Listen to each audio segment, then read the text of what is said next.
I finally got the Giratina for my Great League battles, and today we're gonna dive together into that format with an amazing ABB team. Giratina will lead this line with amazing power offensively, while it is gonna struggle against a lot of meta relevant Pokemon, but here is where the backline can help it a ton. So now without any further ado, cue the intro.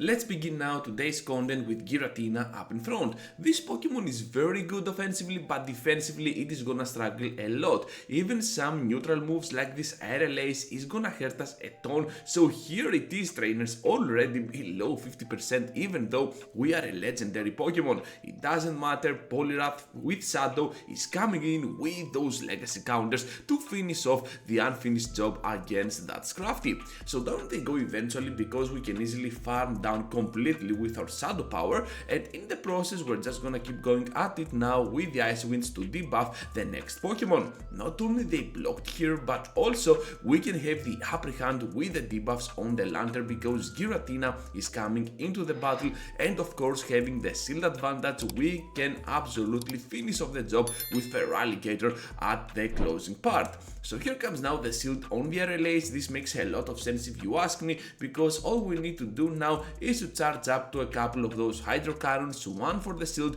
one for the knockout, and we can eventually grab this first victory to kick off the video.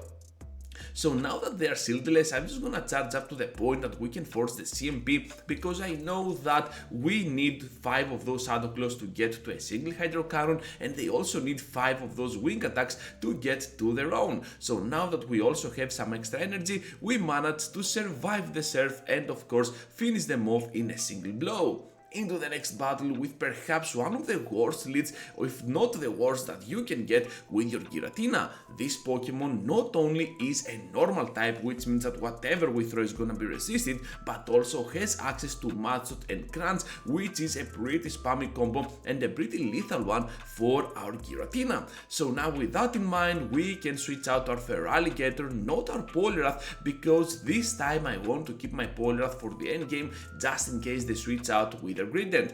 However, this is not the case at all. They still want to come into the battle after that Grident goes down with their Marowak, and that gives me a little bit of a troublesome opinion at this point, because I don't know what to expect as a third Pokemon. It doesn't matter though, because as it seems we can get the boost on Giratina, start farming down all that crucial energy, and at the very end they have a Zubat or whatever that Pokemon is gonna be called, and we're just gonna keep going at it with our moves. However, these Psychic Fangs can do so much work up against us, and we need to take out this Pokemon as soon as possible. Another boost for Giratina, of course that was super unnecessary, but this is the main reason that I want to showcase that battle to you. We had a horrible lead, okay, they got a spicy ending game, but still Poliwrath could struggle a lot against that Zubat, so we could not let that go down. And not only that, we got 2 of those buffs on our Giratina. Anyways, into the next battle with a Dragonair on the switch, we managed to finish them off, but at the cost of 1 shield. Now Skarmory returns into the battle, but this time we got a couple of Scalds ready to go to thread them down. I'm expecting the shield at this point, that's why I get my hands to the Ice Wind for the guaranteed debuff. So as it seems, my opponent has a Quagsire at the very end, so we're just gonna keep going at it with the Scald in a combination to finish off their shield and then throw the Shadow Ball for the one-shot. To my surprise, they survive, but still they're not gonna press the move, which means now that we have to rely completely on our Poliwrath here to come back into the battle, block the move, and still guarantee the knockout up against Skarmory. The reason I did that is because I want to keep my Feraligatr as much of a hidden option as possible, because you never know when you might encounter the same trainer later on. So into the next battle now with a very bad lead against that Altaria. This Pokemon got the bulk and also got the dragon moves to finish off my Giratina, and also at the back we do not have a safe environment even though we got some icy moves, especially under shielding. So now with that Serperior coming into the battle, I have a feeling that I need to double block my Poliwrath in a weird effort to finish off that Serperior and also flip around that very bad lead that I was having.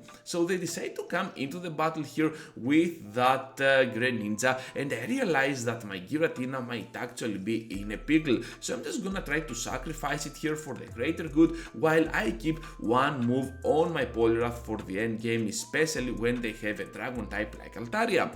However, I need to spend that remaining energy because Greninja is part dark, and of course those moves are not gonna be appreciated at all by my backline, because now that Shadow Claw is resisted, we eventually managed to farm down, but they are already there now to that Sky Attack to finish off my Feraligatr on the closing part. Into the next battle now with a Hypno up in front. This might look as a very good lead for us typing wise, but of course they can always finish us off with a single blow from that Ice Punch if we're not careful, or even the Shadow Ball later on this battle.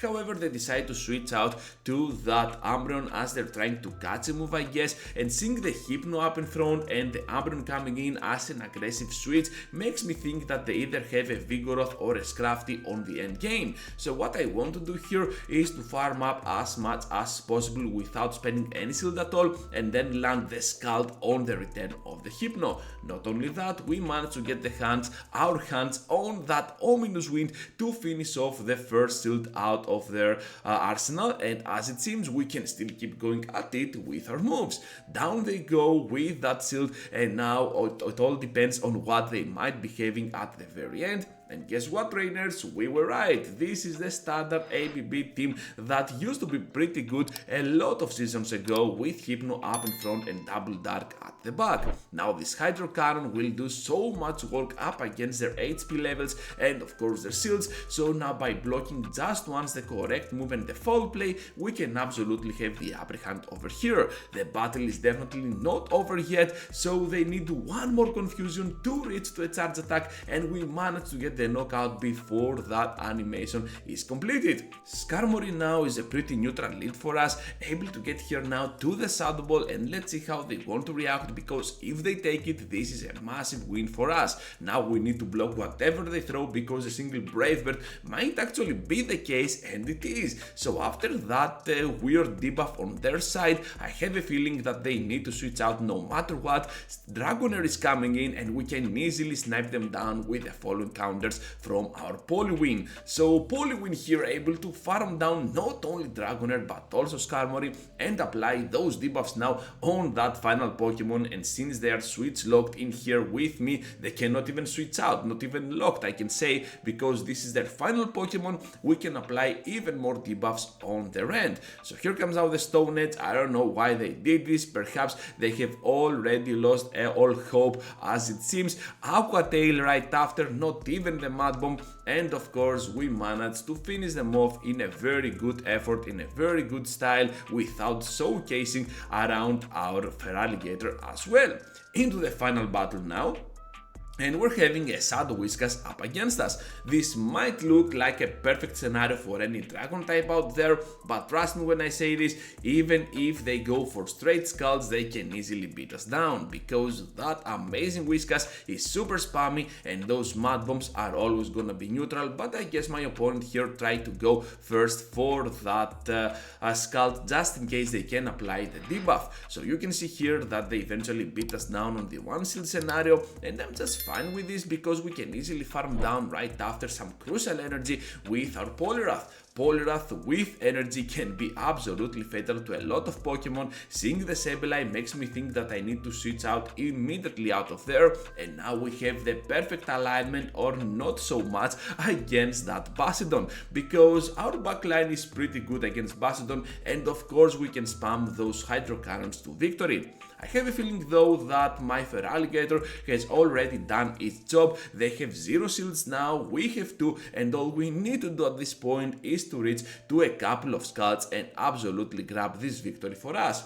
able to block here whatever they throw because we're getting severely low, and a minute later we can still reach to that Icy Wind for the victory to secure a final battle for this content. So that is gonna be all for today, trainers. Thank you for watching and for staying around till the end because it really means a lot for my channel. As always, leave a like, subscribe to the channel, or even consider becoming a member because this helps this channel a little bit more, and I really appreciate your efforts no matter what. So over here I have 2 more videos for you to check out, and if you really enjoy them, well, I might see you all into that next video you might click on.